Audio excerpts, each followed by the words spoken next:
ruvennut lukea vanhaa testamenttia, joka on muuten paljon jämäkämpi kirja kuin Uusi testamentti. Uudessa testamentissa on niin kuin, no se on Jeesuksen tarina, joten kaikki tietää sen, että se opiskellaan koulussa. Vanha testamentti on täynnä ihan käsittämättömiä storeja. Ja ne on kaikki ilmeisesti, mä en ole ihan varma, kun niitä tarkoitus olla opetuksia, mutta mä ainakin luen ne sellaisina. Ja mun lempitarina, muistaakseni Abraham, juutalaisten kuningas sillä hetkellä tai jotain, on aika suosittuja jätkiä vanhassa testamentissa. No Abrahamilla oli poikia ja tyttäriä eri naisten kanssa, koska se oli ihan ok, koska se oli juutalainen kuningas.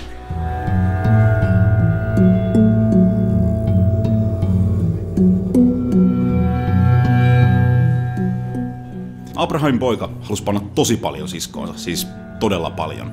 Se halusi panna siskonsa niin paljon, että kun se ei saanut panna siskoonsa, koska se oli sen sisko, se masentui.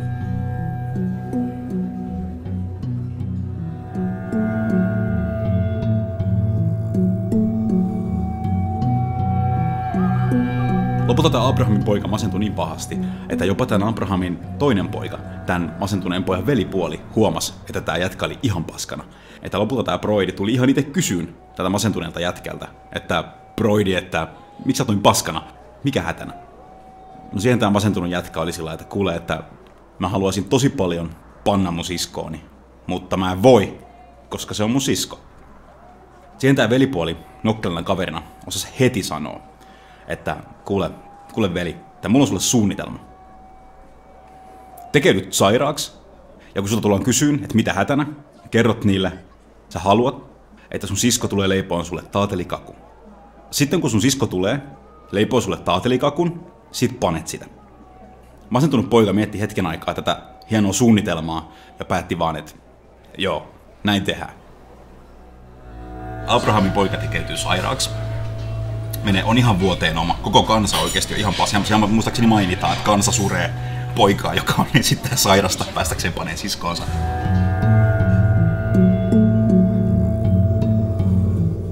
Ja lopulta Abraham itse, hänen isänsä, tuli kysymään, että poika, että sä oot aika paskana, että mitä mä voin tehdä sun puolestasi. Ja silloin poika nostaa vapisevan käden sängyltä ja toteaa, että isä, että on vaan yksi asia, mitä mä haluan. Ja se on se, että mun sisko leipois mulle taatelikakun. Abraham antaa heti käskyn palvelusväelle, että sisko haetaan mestoille leipomaan taatelikakkua.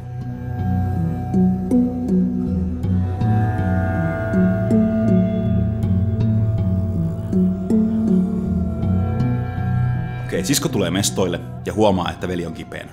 Ja sisko kysyy heti veljeltään, että veli, ootko sä kunnossa?